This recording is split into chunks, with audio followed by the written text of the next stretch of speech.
Merhaba, bunlar ben. Şimdi onların sesini söyleyeceğim.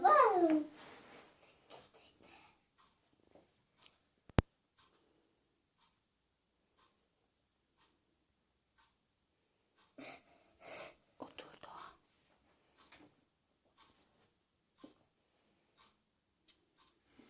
Bakın. Süper gidiyorsunuz.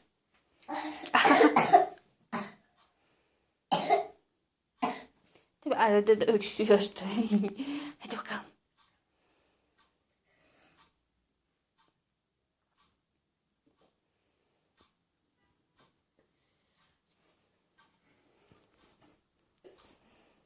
Gördüm.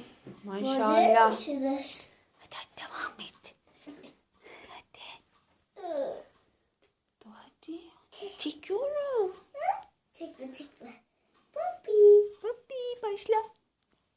Yakınlaşalım. Zoom yapalım. Wow. Ya, bakın doğacık şimdi.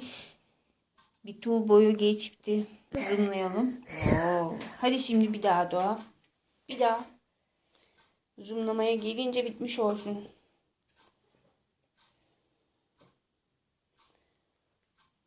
Yaklaşıyorum zoomlamaya.